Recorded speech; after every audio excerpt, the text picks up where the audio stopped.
La Chine, nation la plus peuplée au monde, abrite une industrie en plein boom, la récolte d'organes humains. Cependant, ces dernières décennies, des rapports ont émergé démontrant que la majorité des organes prélevés ne sont pas issus des condamnés à mort ou de donations, comme le prétendent les autorités chinoises, mais plutôt d'innocents prisonniers de conscience assassinés sur demande. Des enquêteurs à travers le monde continuent de découvrir des éléments montrant la véritable nature et ampleur de ces abus. En juin 2016, 3 enquêteurs indépendants ont publié conjointement un rapport de 680 pages de preuves irréfutables.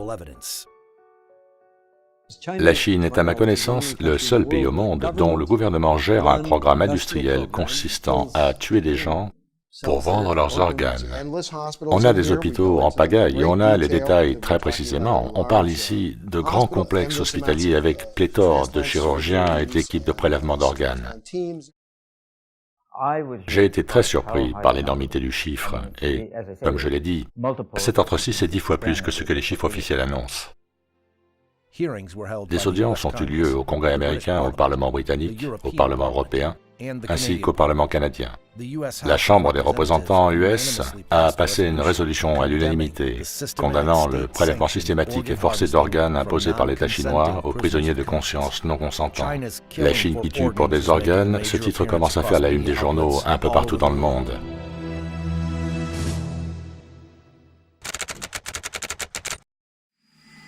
Génocide médical. Les meurtres de masse cachés de l'industrie du prélèvement d'organes en Chine.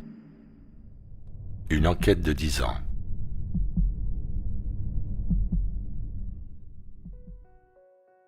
C'est en 2006 qu'il a été découvert que les prisonniers de conscience étaient assassinés sur demande pour un prélèvement d'organes dans des centres de détention secrets à travers toute la Chine. Les 2 premiers enquêteurs à mener les investigations furent David Kilgour, ancien secrétaire d'État canadien pour l'Asie-Pacifique, et David Matas, avocat spécialisé dans les droits de l'homme. Quand on a commencé en 2006, je ne savais pas où cela allait nous mener, ni quelles conclusions on allait en tirer. La première surprise et grande déception était de constater que c'était vrai et que cela se produisait partout en Chine, et depuis 2001. Kilgour et Matas ont publié leur premier rapport en juillet 2006, puis ensuite un livre, Bloody Harvest, Récolte sanglante. À peu près au même moment, Ethan Gutman, un journaliste d'enquête indépendant basé à Londres, a fait ses propres recherches pendant 7 années, avant de publier L'Abattoir en 2014. On a insisté sur le fait que nous pensons vraiment que ce sont les prisonniers de conscience qui fournissent l'essentiel des organes transplantés. Nous en sommes arrivés tous les 3, David Kilgour, David Matas et moi-même, à la même conclusion, même si nos méthodes étaient très différentes.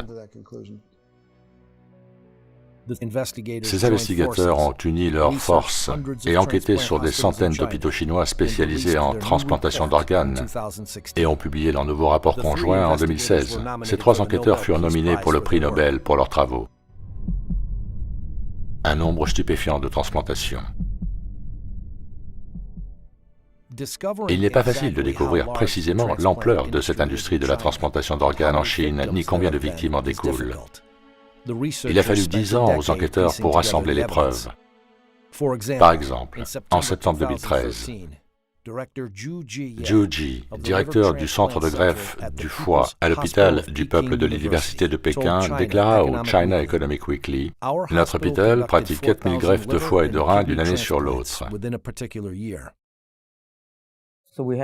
Il nous a fallu tout recouper. Nous avions des volumes affichés que nous avons croisés avec la dimension du staff, avec le nombre de lits, avec les publications de recherche, les rapports médias, les achats de médicaments immunosuppresseurs, enfin, avec absolument tout ce que nous pouvions utiliser. Ce qui nous a permis de développer une photographie claire. Et dans ce cas particulier, oui, ce chiffre de 4000 est bien réel. À l'hôpital central de Tianjin, ils ont 500 lits.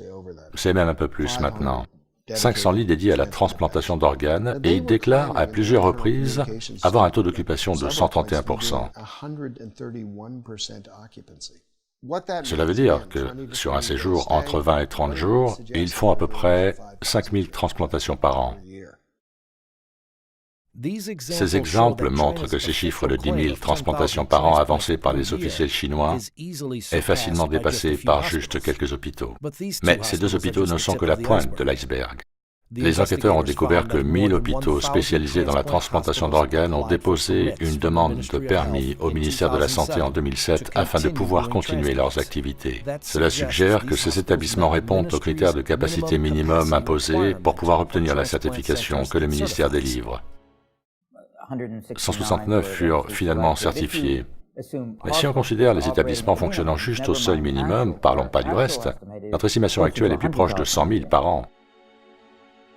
Les enquêteurs trouvent d'autres preuves qu'un système massif de transplantation existe, dont certaines de la part d'officiels chinois eux-mêmes. He Xiaoshun, membre du comité d'experts de la commission de donation d'organes humains, déclara « Le nombre de transplantations a été multiplié par 10 entre 1999 et 2000, puis par 3 jusqu'à 2005, ce qui fait 30 fois plus en 6 ans. » Wu Mengshao, connu comme le père de la chirurgie du foie en Chine, dit aux médias en 2011, « La Chine pratique aujourd'hui le plus grand nombre de transplantations au monde. » Depuis 2000, les US ont procédé en moyenne à 6 000 transplantations par an, un chiffre qui peut être atteint par un petit nombre d'hôpitaux en Chine.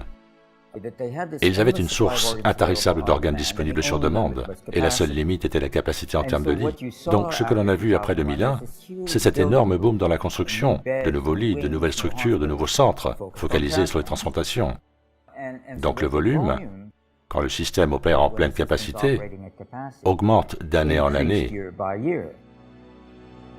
Le rapport montre que les seuls 169 centres approuvés par le ministère de la Santé pourraient avoir réalisé plus d'1 million de transplantations depuis l'année 2000. De nombreux autres centres ont pratiqué des greffes, malgré qu'ils n'aient pas obtenu la certification. Une industrie dirigée par l'État. La greffe d'organes n'a depuis cessé d'être intégrée dans le plan quinquennal et est devenue une priorité dans la stratégie nationale chinoise. Un grand nombre de centres de recherche et de formation spécialisés dans la greffe sont financés par les différents programmes nationaux de financement. Les enquêteurs ont découvert que le Centre d'assistance du réseau international de transplantation de Chine, le CITNAC, propose des tarifs de greffe pour les étrangers sur son site web archivé. Toute cette industrie de la greffe rapportait entre 9 et 10 milliards par an. C'est beaucoup d'argent, et beaucoup d'hôpitaux ont profité de cette manne pour financer leurs activités.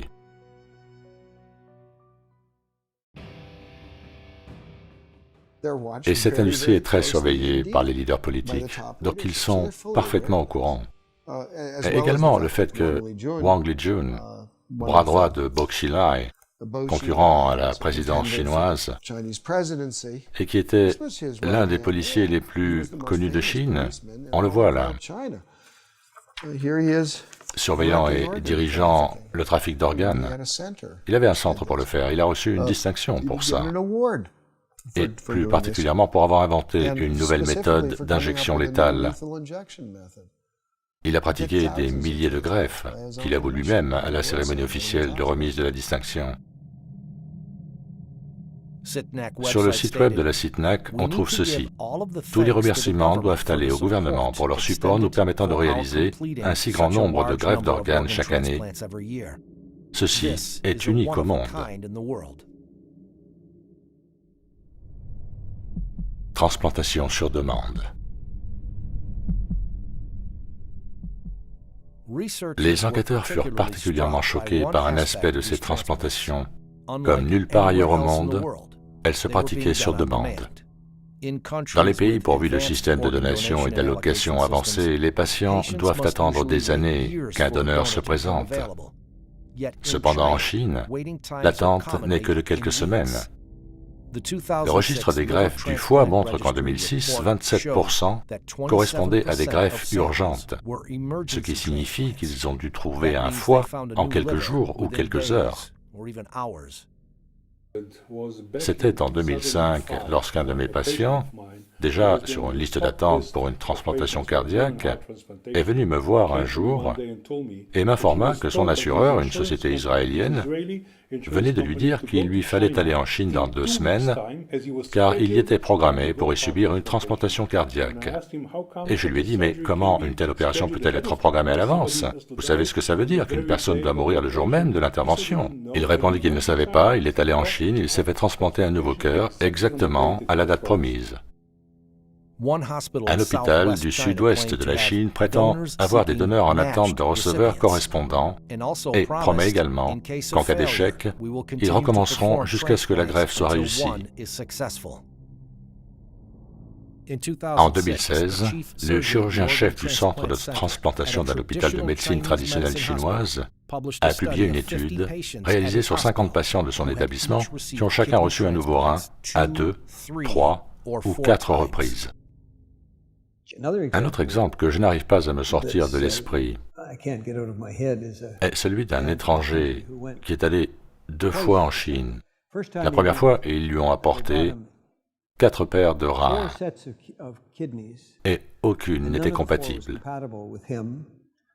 2 ou 3 mois plus tard, il y retourna et on lui proposa à nouveau 4 paires de reins, jusqu'à ce que finalement le 8e rein donne satisfaction. Il allait bien.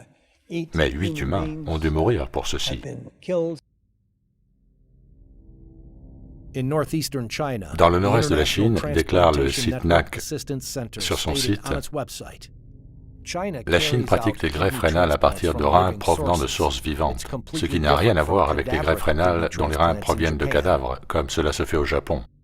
Parce qu'ils ont une réserve de donneurs vivants en attente de correspondance, un peu comme dans un restaurant où vous allez choisir votre homard et vous dites « celui-ci et le homard est exécuté ». C'est un crime contre l'humanité. Les victimes. Le gouvernement chinois a prétendu que l'immense majorité des organes provenaient des condamnés à mort et ensuite de donations. Cependant, des organisations internationales ont estimé le nombre d'exécutions de condamnés à mort à juste quelques milliers chaque année depuis l'année 2000, et en baisse. La tradition chinoise exige que le corps reste entier après la mort. Il n'existait pas de système de donation d'organes en Chine avant 2010. Même aujourd'hui, il y en a peu. Par conséquent, ces 2 sources combinées ne représentent qu'une infime fraction de toutes les greffes d'organes effectuées en Chine. La Chine commença à pratiquer la transplantation d'organes à petite échelle, prélevés sur des condamnés à mort exécutés dans les années 70. Les années suivantes, le prélèvement d'organes chez les prisonniers objecteurs de conscience s'enclencha. En 1999, la répression sur Falun Gong débuta, qui, en termes d'échelle, est l'une des plus vastes entreprises par le Parti communiste chinois depuis la révolution culturelle. Et en 2001, se produit l'explosion de cette activité de transplantation d'organes humains, et on constate une continuité dans les chiffres sur la durée. Le Falun Gong est une sorte de mouvement de renouveau du bouddhisme, sans église, sans temple, mais avec un socle de croyances communes. Ces croyances partagées tournent autour du développement personnel basé sur la sincérité, la compassion et la tolérance. À la fin des années 90, le gouvernement chinois estimait à plus de 70 millions le nombre de pratiquants du Falun Gong. Jiang Zemin, numéro 1 du Parti communiste à l'époque, vit la popularité du Falun Gong et le renouveau des valeurs traditionnelles comme une menace pour son pouvoir, et lança une violente campagne visant à l'éradiquer en juillet 1999. Des centaines de milliers de pratiquants du Falun Gong provenant de toute la Chine affluèrent à Pékin afin de plaider leur cause auprès du gouvernement pour n'être qu'arrêtés et torturés. Nombre d'entre eux ont refusé de dévoiler leur identité pour protéger leurs familles et leurs amis, constituant ainsi une large population d'anonymes maintenus captifs par le gouvernement. D'autres pratiquants furent embarqués à travers toute la Chine, et c'est à partir de là que de très nombreux pratiquants disparurent sans laisser de traces. Une nouvelle forme de génocide. La ligne officielle du parti, concernant la répression du Falun Gong, est de ruiner leur réputation, leurs finances et les détruire physiquement. Donc, la diffamation va détruire leur réputation et les transplantations d'organes vont les détruire physiquement. Il y a les examens physiques, les prises de sang, les examens d'organes, qui n'ont aucune autre explication qu'une recherche de correspondance en vue d'une greffe. C'était vous convertir ou mourir. Dénoncer vos amis ou mourir, un génocide géré par l'État. Nous ne pouvions imaginer, après l'Holocauste, voir ce genre de corruption médicale réapparaître.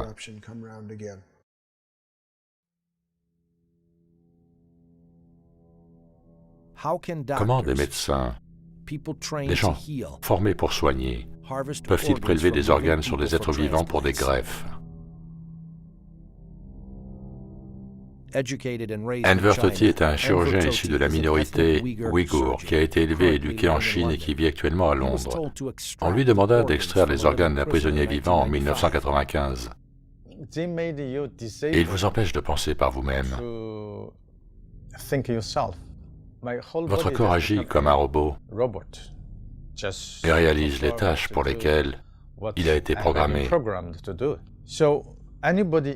Donc, n'importe qui se définissant comme non-communiste ou non-adhérent au Parti communiste sera traité comme un ennemi de l'État et par conséquent ne sera même pas considéré comme un être humain et sera soumis à n'importe quel genre de punition disponible. Ils vous font véritablement croire que ce que vous faites est pour la bonne cause. C'est un peu plus tard que j'ai réalisé que j'avais raccourci la vie de cet homme, ce qui équivaut à être un meurtrier, car je l'ai tué. Cela me hante. Il fallait que je parle pour évacuer tout ce que j'ai sur le cœur et soulager un peu ma souffrance.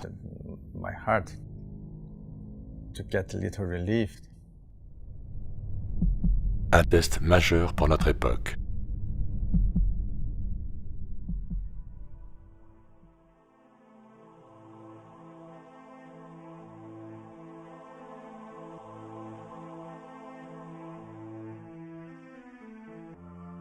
En février 2017, Freedom House, une organisation de défense des droits de l'homme, a publié son propre rapport sur la religion en Chine. Il y est noté qu'une analyse des informations disponibles sur les transplantations d'organes fait ressortir des preuves crédibles suggérant qu'à partir du début des années 2000, les prisonniers de Falun Gong furent assassinés à grande échelle pour leurs organes. Il y est également noté que la disparition massive de la jeunesse masculine ouïghour se retrouve dans les analyses sanguines routinières pratiquées sur les prisonniers politiques ouïghours et que les infos sur la mort mystérieuse de Tibétains et de Ouïghours pendant leur détention devraient sonner l'alarme sur le fait qu'ils aient pu être les victimes non consentantes de prélèvements d'organes. Je pense que la première chose, par rapport au fait d'y croire ou pas, est de regarder les faits. Les faits sont là, les écrits sont là, la recherche est faite, il faut la lire. Une fois que vous l'avez lue, je suis sûr que vous ne pouvez plus ne pas y croire. Et nous devons, nous les médecins, nous rassembler pour arrêter ceci immédiatement.